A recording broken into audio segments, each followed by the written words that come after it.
Muy buenos días, hermanos.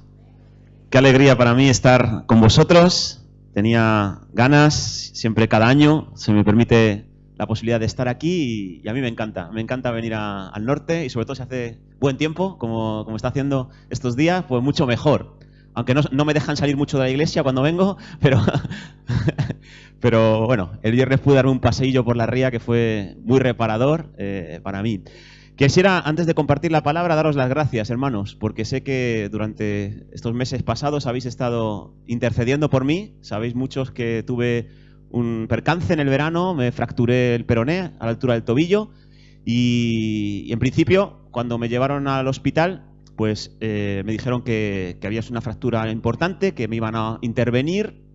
Bueno, pues nosotros fuimos hacia adelante. Cuando llegamos al hospital que me correspondía, me ingresaron inmediatamente durante 3 días y al tercer día, como Jesús, me dieron alta.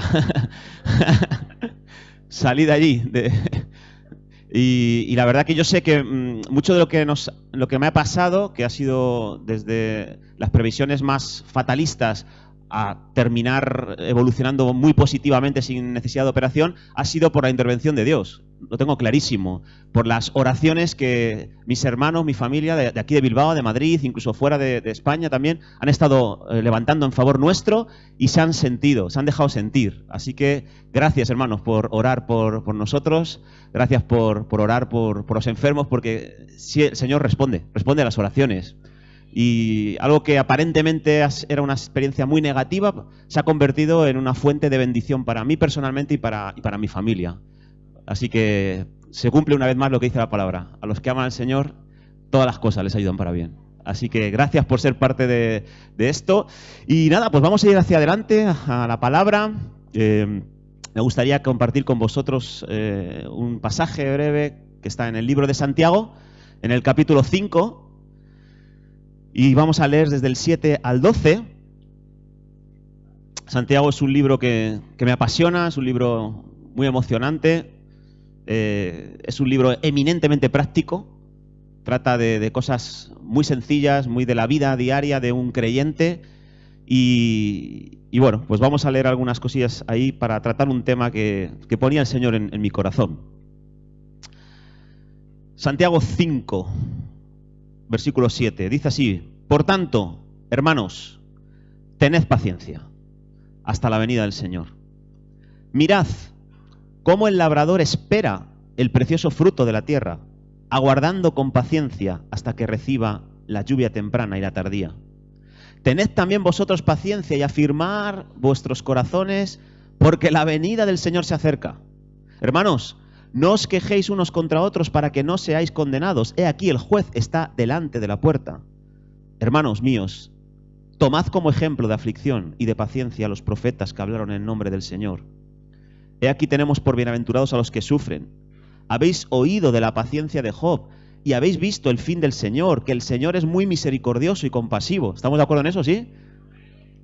Pero sobre todo, hermanos míos, no juréis ni por el cielo, ni por la tierra, ni por ningún otro juramento, sino que vuestro sí sea sí y vuestro no sea no, para que no caigáis en condenación. Muy bien, ¿por qué no oramos? Y le pedimos a Dios que nos hable a través de su palabra. Señor, estamos agradecidos de que nos des la salud y la posibilidad de venir a congregarnos en tu iglesia. Gracias, Señor, por permitirnos formar parte de tu familia. Gracias por poner hermanos y hermanas a nuestro alrededor, que es un estímulo de fe y de amor, que son un apoyo en los momentos difíciles. Gracias por personas que se preocupan por el crecimiento de otros en esta congregación. Gracias, Señor, gracias por los jóvenes, que son el presente y el futuro de esta congregación. Gracias, Señor. Ayúdanos hoy, domingo, a recibir de ti, Señor, a recibir palabras que puedan enfocarnos, guiarnos, inspirarnos para lo que tenemos por delante, Señor. Obra, Espíritu Santo, como tú lo haces. En el nombre de Jesús. Amén. Amén. Pues como digo, el libro de Santiago es un libro fascinante. Fue escrito por Santiago, lógicamente. Y este Santiago no fue uno de los 12 apóstoles de Jesús. Se dice que es un medio hermano de Jesús, hermano por parte de madre, ¿vale? Porque la Biblia nos deja muy claro que José y María no tuvieron más hijos después de Jesús, y uno de ellos parece ser que era Santiago, el que escribe esta epístola, y que terminó convirtiéndose al Señor después de la resurrección de Jesús y terminó siendo el líder de la iglesia en Jerusalén. Un gran líder, un hombre con mucha sobriedad, con mucha sabiduría, que gestionó momentos muy difíciles en la vida de la iglesia. Y en este caso está escribiendo esta epístola a creyentes, pero creyentes judíos que habían sido esparcidos por las diferentes provincias del Imperio Romano y habían sido esparcidos por una cuestión de persecución. Se había generado cierta persecución en esa época hacia los cristianos y especialmente hacia los cristianos judíos por parte de los propios judíos que no eran creyentes, y habían tenido que salir de Jerusalén, muchos de ellos, a vivir en otros lugares para preservar sus vidas y las de su familia. Y entonces, en esa presión tan grande que estaban experimentando estos creyentes judíos, había un riesgo serio de que ellos pudieran echar a perder todo lo que Jesús había hecho por ellos. En esa presión que estaban experimentando, había un riesgo serio de que la situación les robara lo que Jesús les había dado. Y por lo tanto, que perdieran el gozo de la salvación, que perdieran el gozo de haberse entregado al Señor. Y es que el gozo que es la alegría que viene cuando tú eres consciente de lo que Dios ha hecho por ti, es algo que necesitamos para seguir avanzando en nuestra vida. Si nos roban el gozo, no nos roban solo la alegría, nos roban la paz, nos roban la capacidad de acercarnos en la actitud correcta a Dios y por lo tanto nos roban la fuerza espiritual que vamos a necesitar para vivir en esta vida como Dios quiere.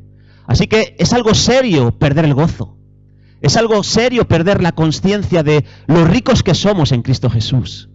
Es algo muy serio. Y por eso Santiago no quería que estos creyentes judíos perdieran nada de lo que Dios les había dado en Cristo Jesús, porque iban a perder, por lo tanto, sus fuerzas. El gozo del Señor es nuestra fuerza. El gozo del Señor trae fuerza espiritual a nuestra vida. Y tenemos que permanecer en gozo. Tenemos que hacer prevalecer el gozo del Señor en nuestro interior. Ahora, no es fácil. No es una tarea fácil mantener el gozo a través del tiempo. Hay muchos ladrones del gozo. Hay muchas situaciones que intentan quitar el gozo de nuestro corazón. Y de eso quiero hablar hoy, de los ladrones del gozo. Que los podamos identificar y que podamos saber cómo combatir contra esos ladrones del gozo. Cómo podemos protegernos de esos ladrones del gozo. ¿Os parece bien? ¿Sí? Si no, cambiamos de predicación. Muy bien, pues vamos a ver 3 ladrones del gozo, basados en este pasaje que hemos leído de Santiago. El primer ladrón del gozo que yo he identificado aquí es el ladrón de las circunstancias. Las circunstancias. Y concretamente las circunstancias incontrolables, las circunstancias que se te escapan de tu control. Ese es un ladrón del gozo increíble. Sabemos que cuando las cosas van bien a nuestro alrededor, cuando las circunstancias son favorables, entonces es muy fácil tener alegría, es muy fácil tener gozo en nuestro corazón, ¿no es cierto? Ahora, no es usual, no es normal que las circunstancias siempre sean favorables, sino todo lo contrario. La mayor parte del tiempo las circunstancias a veces son adversas a nuestro alrededor. Entonces, si tu gozo está basado en circunstancias favorables, entonces va a ser muy fácil que pierdas el gozo. Va a ser muy fácil de que la mayor parte de las veces estés triste o estés desalentado o estés inconsciente de quién eres en Cristo Jesús. Así que es importante ser capaces de gestionar las circunstancias incontrolables de nuestra vida para no perder el gozo. Santiago nos habla de una persona que es un ejemplo de controlar las circunstancias incontrolables. Nos habla de un agricultor, de un labrador, y nos dice que de él podemos aprender sobre cómo manejar las circunstancias que escapan de nuestro control. Cómo vivir ante circunstancias que no controlamos nosotros. Y nos dice en el versículo 7, mirad cómo el labrador espera el precioso fruto de la tierra, aguardando con paciencia hasta que reciba la lluvia temprana y la tardía. Como digo, el labrador es un ejemplo de cómo debemos actuar ante circunstancias que se escapan de nuestro control. El labrador necesita siempre cosas que no están en su mano, que no están bajo su control, para que su trabajo tenga un buen resultado. El labrador puede hacer algunas cosas, puede sembrar la semilla, puede regarla, puede quitar los hierbajos, puede echar fertilizantes para proteger lo que está plantando y puede esperar con paciencia hasta que salga el fruto por el cual está trabajando. Pero ¿qué más puede hacer? Hay cosas que no puede hacer el labrador. Por ejemplo, él no puede hacer que llueva. Él no puede hacer que deje de llover ya. Él no puede conseguir que salga el sol cuando él le interesa. Hay circunstancias que él no puede controlar. Él no puede evitar que haya animales que se coman el fruto que está saliendo o la hierba que está saliendo de lo que ha plantado. Yo todos los veranos me gusta, cuando voy al pueblo a veranear, a un pueblo de Extremadura, me gusta comer del fruto de la tierra, de esa zona. Y estoy todos los días comiendo ensaladas de tomates, porque los mejores tomates que yo tomo durante el año son los del verano, porque en Madrid los tomates que nos llegan son puro plástico, no tienen apenas sabor. Sin embargo, en el pueblo son rojos, como Dios manda, y cuando le hincas el cuchillo al tomate, sangra, como si salta el jugo, porque es natural. Y entonces nos gusta comprar el tomate de allí del pueblo, y nos gusta ir a un agricultor que él tiene su propia plantación, y cuando los compramos él los está quitando de la mata directamente y nos echa la bolsa y nos lo llevamos a casa directamente, y no echa ningún fertilizante químico, todo natural. Entonces es una bendición. Además es más barato que lo que nos cuesta en Madrid, o sea, todo perfecto. Pero el año pasado, cuando fuimos a comprar los tomates al huerto de este hombre, nos dijo que no tenía tomates. Yo, ¿cómo es posible, justo? ¿Cómo no vas a tener tomates? Lo he plantado, he trabajado duramente, pero tenemos una plaga de jabalís que están entrando al huerto por la noche y se están comiendo todo. Y me han destrozado el huerto. Mira, ven, si no te lo crees. Y efectivamente, estaba todo destrozado. No había ni un tomate vivo, ni una lechuga, ni una cebolla. Todo destrozado. Todo el trabajo que había hecho este hombre se había ido a la ruina por los dichosos jabalís. Y él intentó hacer de todo. Puso pelo de peluquería, porque dicen que eso les ahuyenta, pero nada de nada. Y estaba diciendo, no puedo controlar esta situación. Se escapa de mi control. No puedo con los jabalís. He hecho de todo. Los cazadores me han dicho un montón de trucos para alejarlos de mi huerto. Pero no puedo. Yo he plantado, yo he regado, yo he arado, yo he cultivado, yo he estado aquí mimando mi plantación, pero hay factores que se escapan de mi control. Y eso, los jabalíes, pero otros huertos experimentan la invasión de ladrones, que te roban el huerto. El labrador es alguien que sabe que él puede hacer algo para mejorar sus circunstancias, pero que hay muchos factores que él no puede controlar. No puede controlar. Del mismo modo, los seres humanos somos, en cierta medida, como los labradores. Podemos hacer muchas cosas, pero hay circunstancias que no podemos controlar. El tráfico no lo puedes controlar. Tú sales de tu casa todos los días en dirección a tu trabajo y sabes que tardas media hora, por ejemplo, pero en el momento en el que tú te decides salir hay un accidente justo en la dirección en la que tú vas y te retrasas una hora para llegar al trabajo. Es algo que tú no puedes controlar. El tiempo tú no lo puedes controlar. Habías planeado irte a la playa y con la esperanza de que hiciera buen tiempo y de pronto te cae una nevada increíble, como está sucediendo en el sur y en el levante de España, y es algo que tú no puedes controlar. La subida del agua, la subida de la luz. Tú habías hecho una planificación para el 2017 de lo que ibas a gastar más o menos en luz, en agua, y de pronto comienzas el año escuchando que va a subir un 8,5% el recibo de la luz del agua. No lo puedes controlar. Hay muchas circunstancias que no podemos controlar. Tú has estado trabajando toda la vida para poder tener una vejez, una jubilación adecuada, y de pronto cuando te vas a jubilar resulta que la hucha de las pensiones ha quedado vacía, no tienes nada. Y tienes que seguir trabajando con 65 años. Tú habías sembrado para coger un fruto, pero ha sucedido algo entre medias que te ha impedido lograr lo que te habías propuesto. Son circunstancias incontrolables, circunstancias que no dependen de ti. Os contaba mi mi accidente del verano, ¿verdad?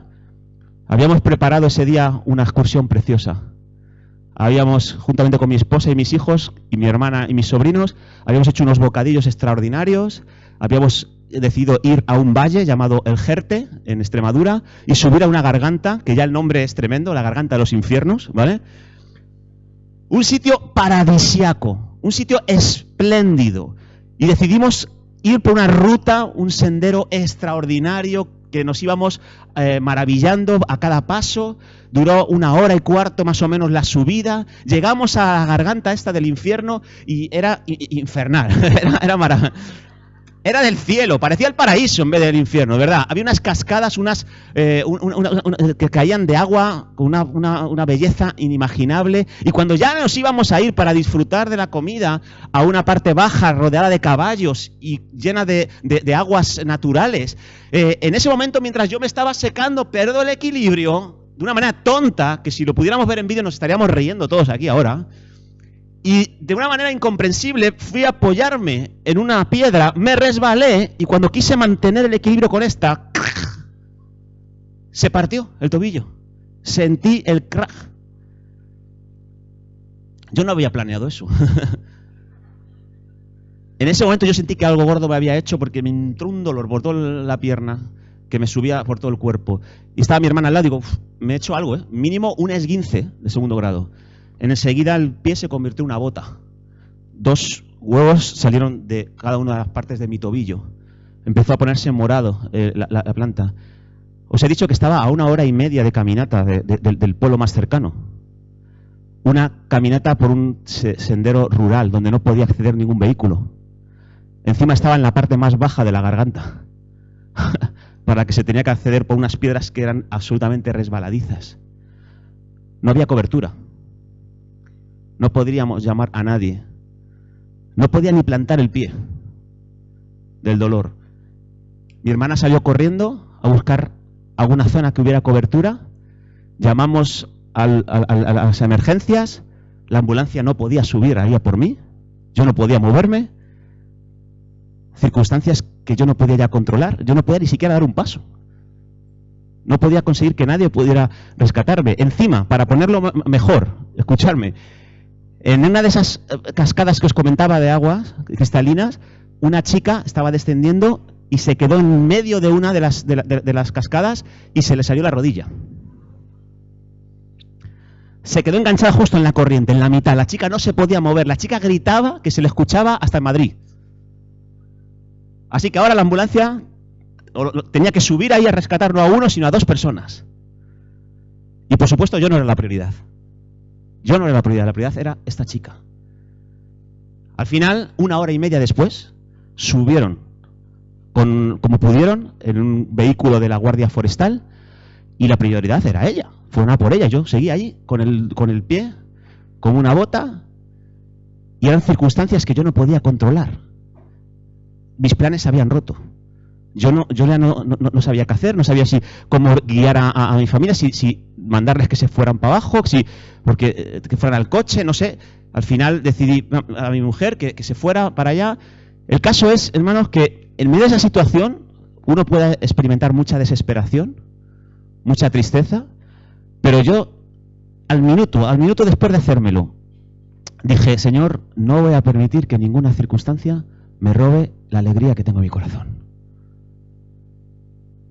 Y estuve 1 hora y media con una paz en mi corazón, con una tranquilidad, a pesar de que no sabía si iba a tener que ir en un helicóptero o si me iban a poder sacar de allí, porque era imposible.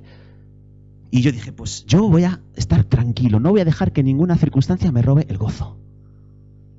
Y recuerdo que había gente que me veía y veía mi pie y veía la situación, veía dónde estábamos y se acercaban. Oye, ¿estás bien? ¿Quieres un poco de agua? ¿Quieres algo de comida? Y digo, no, estoy bien, estoy bien. Y recuerdo que había una fisioterapeuta, una chica que se dedicaba a hacer fisioterapia a un equipo de fútbol, y ella me miraba y dice, está ahí un poquito. Me intentaba tranquilizar, yo estaba tranquilo, digo, bueno, pues ya veremos, a ver si salgo de aquí o me quedo a dormir aquí en la garganta. Yo intentando hacer bromas. Y me acuerdo que ella hablaba con su novio así a la distancia, yo los miraba así por el rabillo del ojo y veía como decían, madre mía, lo que tiene este, madre mía. Y ella, hola, ¿necesitas algo? ¿Necesitas algo? Pero, y luego mira y dice, uff. Y yo escuchaba levemente como que decía, está bastante tranquilo, está bastante tranquilo para lo que tiene, o sea, no sé qué. Y es verdad, porque yo podía mismo estar sorprendido de ver qué tranquilidad más aplastante tenía y cómo el Señor estaba dándome un gozo inexplicable. Porque el Señor puede llevarnos a tener un gozo inexplicable en situaciones donde lo más natural es la desesperación. Entonces, ¿qué debemos hacer ante una circunstancia que nosotros no podemos controlar? ¿Qué podemos hacer ante una circunstancia de la que hemos perdido totalmente el control?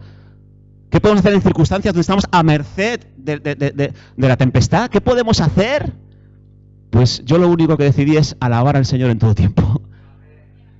No podía hacer ninguna otra cosa más, no podía dar ni un paso, solo dije, te alabo, Señor, y te bendigo, todas las cosas me ayudan para bien, ayúdame a aprender algo de esta situación. Esa era mi oración permanente.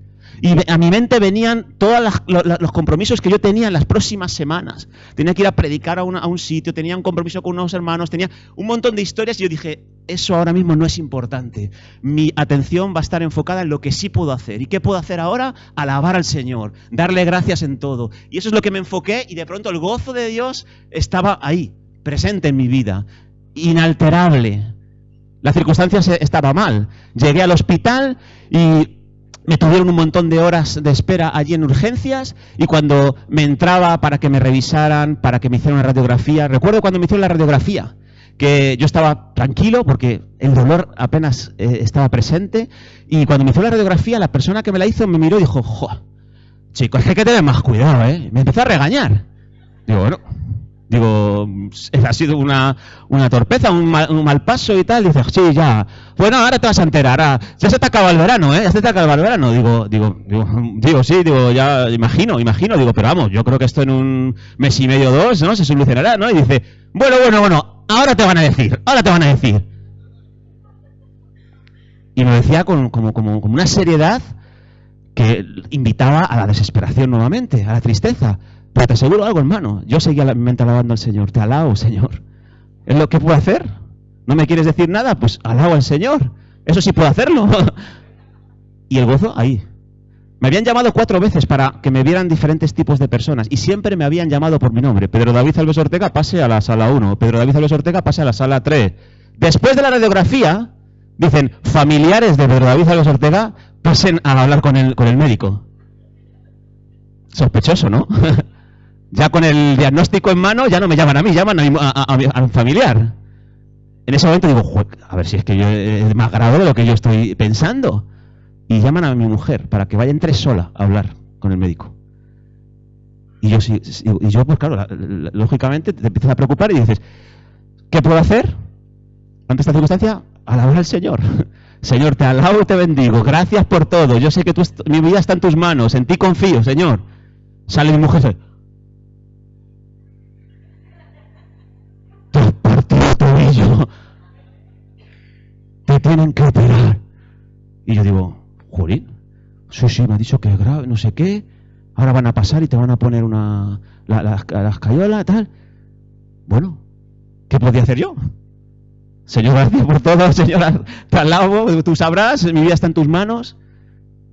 Y entré allí y me dice, vaya rotura que te has hecho el traumatólogo de urgencias allí, me empieza a animar. Madre mía, es que hay que tener más cuidado, ¿eh? Es que vais como locos por las gargantas. Es que eres la 5ª persona que viene de la garganta de los infiernos. Es que madre mía, ya digo, te alabo, Señor, y te bendigo, ¿qué puedo decir? Estaba fuera de control la circunstancia, yo no tenía ni voz ni voto allí. Y lo mismo te podría contar en mucho de este proceso, hermanos, pero la cuestión es, ¿qué podía yo hacer ante esa circunstancia? Lo único que podía hacer es alabar al Señor, darle gracias. Pero eso es lo único que me sirvió para mantener el gozo del Señor en mi interior y darme la fortaleza que a lo mejor en otra situación no podría haber tenido. Así que qué importante es que seamos labradores ante este tipo de circunstancias incontrolables para no perder el gozo. Labradores que se enfocan simplemente en aquello que pueden hacer y no en lo que no pueden hacer. Esa es la clave para que no te roben las circunstancias incontrolables el gozo. ¿Qué puedo hacer yo en esta situación? Si lo único que puedes es alabar a Dios, hazlo. Si lo único que puedes es dar gracias a Dios, hazlo. Si lo único que puedes hacer es declarar tu confianza en Dios, hazlo. Y deja que Dios haga el resto. Porque ninguno de esos veredictos, ninguno de esos diagnósticos que me dieron se cumplió. Ninguno. Y entonces, ¿para qué me hubiera yo preocupado? Para nada. Entonces, enfoquémonos en lo que podemos hacer y no en lo que no podemos hacer. ¿Amén? Vamos con el segundo ladrón del gozo, que también aparece en este pasaje de Santiago, y tiene que ver con las personas. Las personas.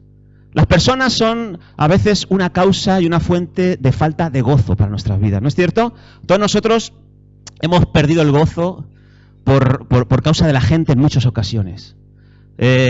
Por lo que son, por lo que dicen, por lo que hacen, por lo que no hacen. Las personas nos traen mucha tristeza a nuestro corazón. Pero también tenemos que ser honestos y decir que nosotros mismos también somos causa de mucha tristeza para otras personas. Nosotros causamos que la gente pierda el gozo en sus corazones, en muchos momentos, por lo que decimos, por lo que hacemos, por lo que no hacemos. Así que las personas se convierten muchas veces en una fuente de bendición, pero en otras en una causa de pérdida de gozo. Las personas pueden ser ladrones del gozo. Y un ejemplo que pone aquí Santiago de esto son los profetas. Habló del labrador, ahora habla de los profetas. Los profetas vivieron esta situación muchas veces.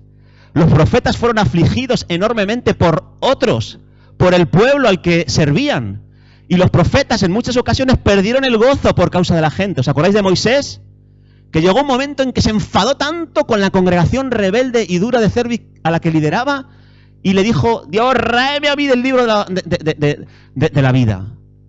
Dios, estoy cansado de estar liderando a un pueblo tan duro de Cervic como este.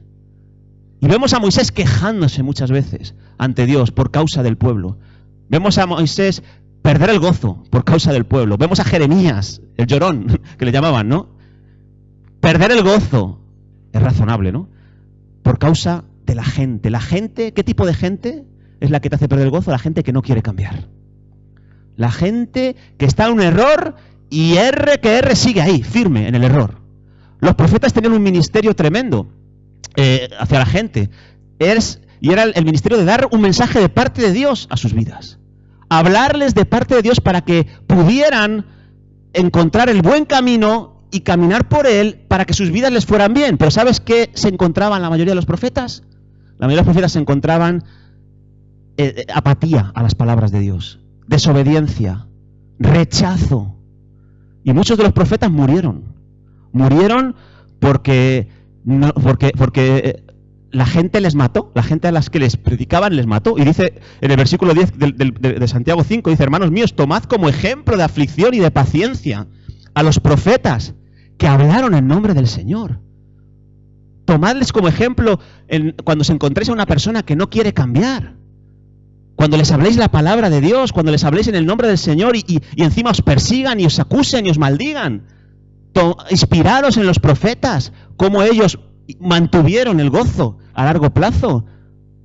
Necesitamos inspirarnos en ellos, porque permanecieron a pesar de que fueron perseguidos o a pesar de que incluso les culparon a ellos por predicar la palabra del Señor. ¿Os acordáis de Acab, ese rey malvado de Israel?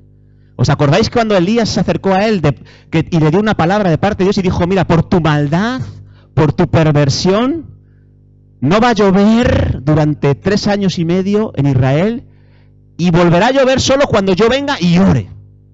Pero mientras tanto no va a llover ni una gota de agua en Israel. Y acá dije: ya, esto es un fanfarrón. ¿Cómo no va a llover? Por ti, ¿no? Por ti. Desapareció Elías y efectivamente pasó 1 año, pasaron 2, pasaron 3, la sequía hizo que muriera mucha gente, que murieran muchos animales, falta de alimentos, falta de agua. Y cuando Dios habla a Elías para que se presente de nuevo ante Acab, ¿y qué hace Acab cuando ve a Elías venir? En vez de decir, tenías razón, eres un hombre de Dios, efectivamente el pecado que hicimos en mi casa y yo mismo fue tan tremendo que hemos causado una maldición terrible y hemos permitido que, hemos contribuido a que muera mucha gente aquí, de verdad, lo siento, pídele a Dios que vuelva a llover, nos arrepentimos. ¿Tú crees que ese fue el corazón que tuvo Acab? ¿Sabes lo que le dijo a Acab? Le dijo, tú eres el que perturbas a Israel. Eres tú el culpable de todo lo que está pasando aquí a esta congregación. No había cambiado ni un ápice Acab. No había querido rectificar en su posición, en su postura. ¿Qué hizo Elías? Yo no sé, pues representar a Dios. Decirle a Acab, no soy yo, eres tú, pero olvidemos eso. Vamos a hacer que vuelva a llover otra vez. Dios quiere volver a restaurar la lluvia para Israel. Dios quiere que no muera más gente por esto. Dios quiere que vuelva a haber alegría en Israel. Pero humanamente era para hacerle a Acab, ¿no? Pero ¿cómo es tan cabezón Acab? Vamos a ver, ¿no te das cuenta? ¿Sigues endurecido? ¿Quieres que me vaya? ¿Quieres que me vaya? ¿Y que siga aquí la sequía? Señor, que no llueva a mí, yo no voy a orar por esta gente, vamos. Sería una reacción razonable, pero Elías mantuvo el gozo, no dejó que las personas difíciles, las personas que no quieren cambiar, le alejara de su posición e hizo lo que tenía que hacer. Del mismo modo, hermanos, hoy es fácil que sugiramos a alguien un cambio en su conducta, un cambio en su comportamiento y que ese alguien se resista, ¿no es cierto? ¿Tenéis a alguien vosotros cerca que se resista a cambiar? Que esté en un error, que tenga un comportamiento negativo y que le estéis diciendo, oye, que eso no es bueno, que te está perjudicando, que nos está perjudicando. Y la persona siga ahí en su posición. Es difícil vivir con ese tipo de personas. ¿Qué haces ahí? Lo más fácil es que te roben el gozo, que te amarguen la vida. Conozco esposas que tienen verdaderos tiranos como de esposos. Que las tienen sometidas, subyugadas, que las están robando la energía, la vida, la alegría por vivir. Y aunque al marido le han dicho de todas las formas posibles que su conducta no es adecuada, que está dañando su vida y la de su esposa y la de sus hijos, el hombre no quiere cambiar. ¿Qué hace una mujer en esa situación? Pero también hay hombres que en esa situación. Hay mujeres que también están tiranizando a sus esposos. Les están intentando controlar en exceso, dominar, manipular. Les engañan, les ponen en contra de sus hijos. Y se los haces ver a esa mujer y la mujer no quiere cambiar. El problema no soy yo. No quieren cambiar. Hay padres que tienen hijos duros de cerviz. Les han dicho una y otra vez el camino que tienen que seguir, la dirección que más les conviene, y ellos endurecen sus corazones y no quieren cambiar. Y se ha convertido la convivencia familiar en una verdadera guerra, en algo insoportable que les roba el gozo. Hay trabajadores que tienen jefes que son verdaderos dictadores, que les están machacando constantemente, que les están teniendo un comportamiento lesivo hacia sus vidas, que están abusando de ellos, y aun cuando se lo dices una y otra vez, esos jefes no quieren cambiar, no les interesa cambiar. En la iglesia puede haber personas también en ese nivel, personas que siguen viviendo su vida cristiana, dañando a todos los que están a su alrededor, pero no quieren cambiar. Y aunque se lo digas por activa y por pasiva, no quieren cambiar. ¿Qué haces con ese tipo de persona en tu vida? Santiago dice, debemos ser profetas. Debemos ser como los profetas. Debemos ser un ejemplo de aflicción y de paciencia. La palabra paciencia aquí significa macrocimeo. La palabra original es macrocimeo. Macro significa largo y cimeo significa termostato. Y en resumidas cuentas, esa palabra significa tardo en calentarse. Tardo en calentarse.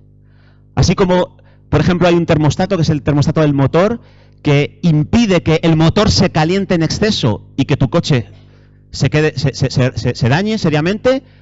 Nosotros tenemos que ser como estos profetas que eran un ejemplo de aflicción y paciencia. Tenemos que ser como esos termostatos. Personas que son capaces de tardar en calentarse, de tardar en hervirse, tardar en reaccionar de una manera negativa, de una manera inadecuada. Porque si no, el gozo va a ser robado de nuestros corazones por estas personas. Tenemos que trabajar lo que es el espíritu sufrido y la paciencia. Dice el versículo 9, hermanos, no os quejéis unos contra otros para que no seáis condenados. He aquí el juez está delante de la puerta. Cuando uno se calienta rápidamente, lo primero que hace es quejarse unos contra otros, hablar unos contra otros, hablar lo que no conviene cuando la gente nos daña. Santiago dice, evitad eso, ser tardos en calentaros. No provoquéis un daño por vuestra incontinencia, por vuestra incapacidad de ser sufridos y de tener paciencia. Es difícil hacer esto, pero os digo algo. Es un buen consejo el que nos da aquí Santiago, el de no hablar lo que no debemos en el momento en el que estamos siendo atacados por personas difíciles. ¿Por qué? Porque cuanto más te quejas, más difícil te resulta ser paciente. Cuanto más te quejas, más agujeros haces en tu corazón para que el gozo se diluya. La queja puede hacer que tu gozo se vaya, desaparezca con una fuerza increíble. Así que si queremos tener gozo, a pesar de la gente difícil, necesitamos ser capaces de no saltar rápidamente. Necesitamos ser capaces de aguantar un poquito más que el resto. De esperar un poquito más que el resto. ¿Sí? No os veo muy convencidos. Muy bien, pues vamos con la última parte, el último ladrón del gozo. Hemos hablado de las circunstancias incontrolables, de las personas que no quieren cambiar, y ahora nos habla de un tercer ladrón del gozo, del sufrimiento inexplicable. Y nos dice en el versículo 11, tenemos por bienaventurados a los que sufren. Habéis oído de la paciencia de Job y habéis visto el fin del Señor, que el Señor es muy misericordioso y compasivo. Ahora, después de mostrarnos el ejemplo del labrador, el ejemplo de los profetas, ahora nos habla de otro ejemplo, el ejemplo de Job. Un ejemplo clásico de alguien que sufre mucho y que sufre de manera inexplicable. Un ejemplo de alguien que era justo, lo dice la Biblia, no lo dice una persona de él, lo dice Dios mismo, que era un hombre justo, que era un hombre que estaba totalmente sano. Era un hombre que tenía un montón de riquezas, un montón de amigos, una familia abundante y aparentemente estable. Lo tenía todo, pero en 2 días todo eso lo pierde. De manera inexplicable, de manera incomprensible. Este hombre entra de estar aquí a estar por debajo del suelo. Y lo peor de Job, ¿sabes qué es? Lo peor para Job no es tanto lo que le sucedió, la enfermedad tan terrible que cogió, la pérdida de sus hijos, el que su mujer se le pusiera en contra, el que sus amigos le juzgaran por lo que estaba haciendo. ¿Sabes? Lo peor para Job fue no entender por qué le estaba sucediendo lo que le estaba sucediendo. Él estaba viviendo una situación injusta, una situación inexplicable. Y eso fue lo peor para él. No sé si te ha sucedido a ti alguna vez algo parecido a esto. Que has intentado hacer las cosas como Dios te lo estaba pidiendo y luego terminas que no te salen lo bien que habías esperado. Conozco algunas chicas, unas jóvenes, he hablado con algunas en el último tiempo en nuestra iglesia, que habían buscado el idóneo, tal y como se lo habían enseñado sus padres, tal y como se lo habían enseñado en la iglesia. Habían buscado a alguien creyente, alguien que tuviera pasión por el Señor. Habían esperado vírgenes hasta el matrimonio. Habían hecho todo lo que se debe hacer, cristianamente hablando. Pero que después de casarse, las cosas no habían salido nada bien. Que ese angelito que tenía unas alas increíbles en el noviazgo, de pronto le habían empezado a salir unos cuernos y una cola por detrás, ¿no? Y ella tuvo que, pues, se rompió la relación y yo he visto llorar a chicas así diciendo, pero no lo entiendo. Yo hice todo lo que había que hacer. Yo hice todo lo que se esperaba que hiciera hacer. ¿Y ahora qué? ¿Por qué? No lo entiendo. Y a veces pasa eso, que te suceden cosas inexplicables, un pelín injustas, si me lo permites. ¿Y qué haces ahí en una situación como esa? Bueno, pues Job intentó pedir explicaciones a Dios y durante 37 capítulos Dios guarda silencio. No hay ni una respuesta para ayudarle a sobrellevar su situación. No le dice nada. Y eso es lo más duro que tiene que experimentar Job. Sin embargo, Job es un ejemplo de llegar a la conclusión correcta a pesar de no tener respuestas, a pesar de no entender el sufrimiento que estaba experimentando. ¿Cuál es la conclusión a la que llega Job? Dice Job 13:15. Aunque él me matare, en él esperaré. Lo he perdido todo. No tengo nada, ni una cosa. Mi futuro es incierto, es tenebroso. Debería estar preocupadísimo. Pero aunque si él decide ya matarme, que es lo único que me queda ya, aún así yo voy a esperar en él. No le voy a negar. Y termina diciendo en Job 19:25, yo sé que mi Redentor vive. Y tremenda declaración. Y al fin se levantará. Al final de mi trayecto, él se va a levantar. ¡Qué tremendo! Así que, ¿qué respuesta más buena para este ladrón del gozo? Número 1, aceptar el modo en que Dios hace las cosas, aunque yo no lo entienda. Acepto lo que me está pasando, aunque me parece un pelín injusto, pero bueno, acepto lo que me está pasando, Señor.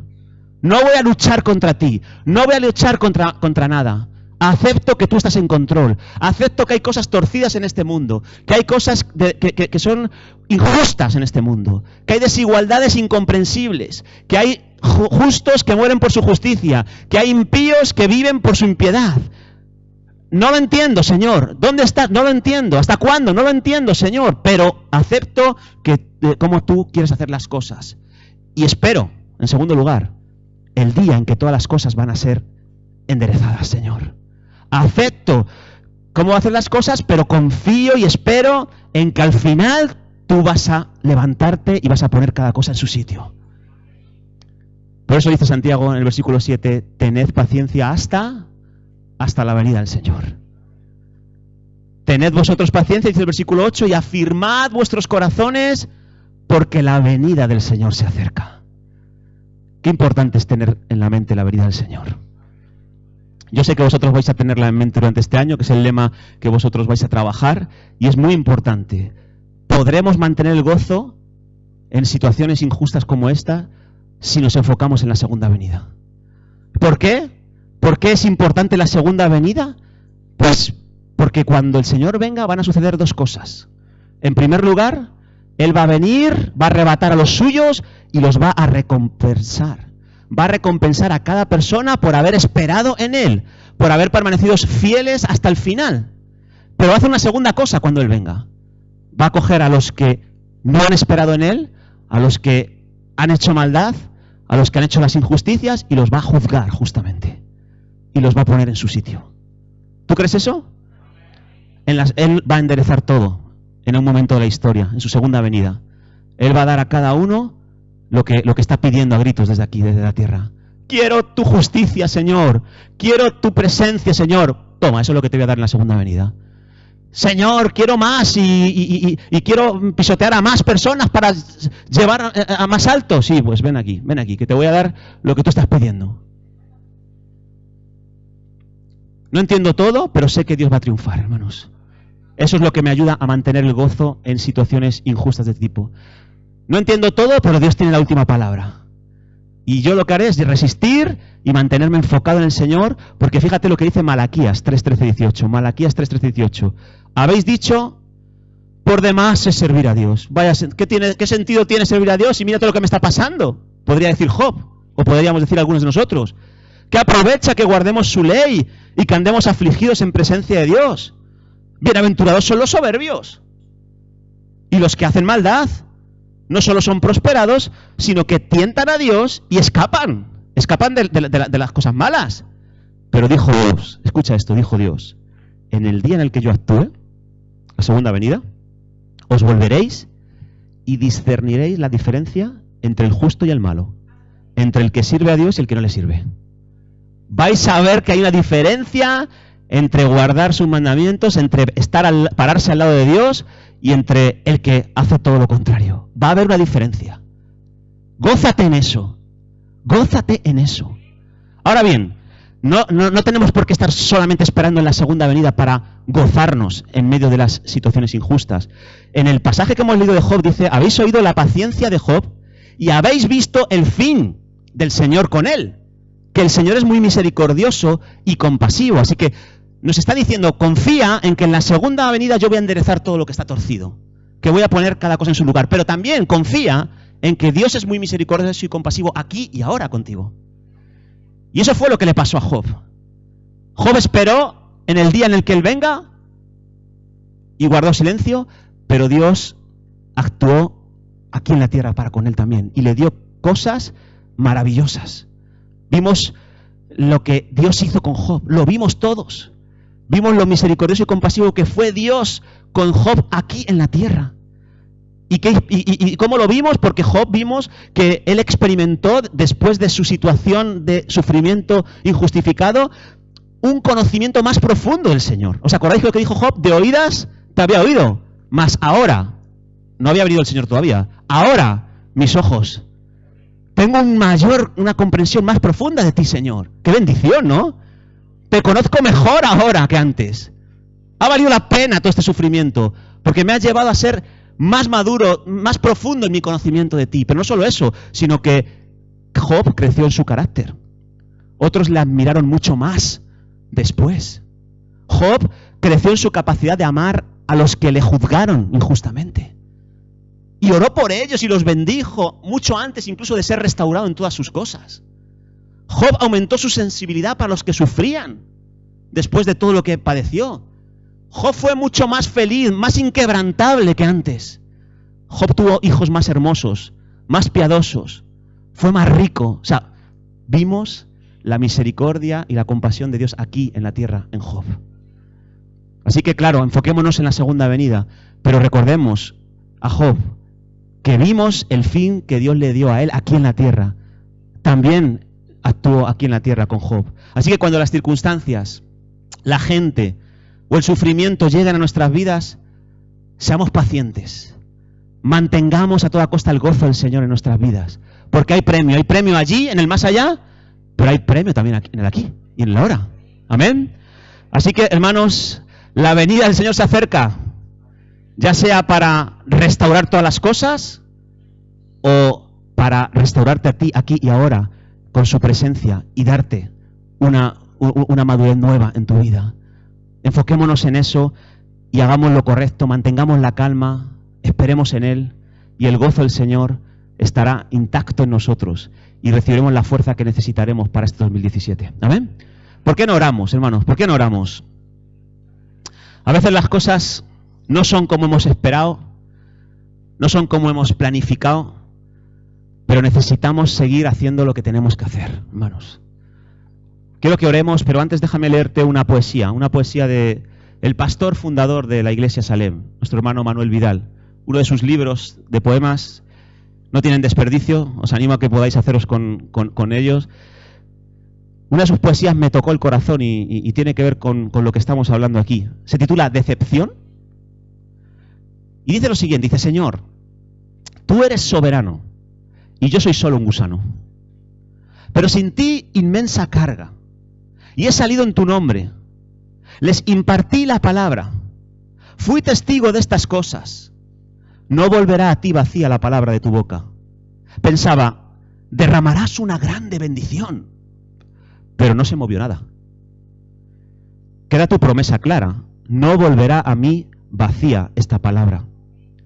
Siento tu presencia, siento tu paz. No fue como yo pensé, pero he cumplido el encargo.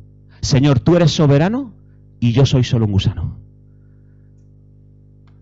A veces puede decepcionarnos la realidad que estamos viviendo, pueden decepcionarnos las personas que nos rodean, pero el Señor no decepciona.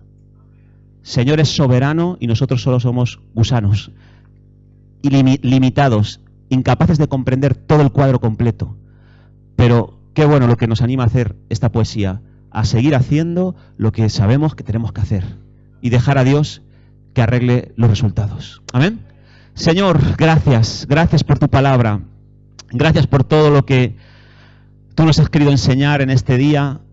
Ayúdanos, Señor, a ser pacientes, a ser sufridos, a tardar en calentarnos, Señor, a hacer lo que tenemos que hacer mientras tú respondes a nuestras oraciones, mientras tú respondes y traes la lluvia, Señor, y el fruto apacible por el que estamos trabajando. Señor, hay muchas cosas que nos resultan difíciles porque no las podemos controlar. Hay personas, Señor, que nos están robando el gozo porque no quieren cambiar.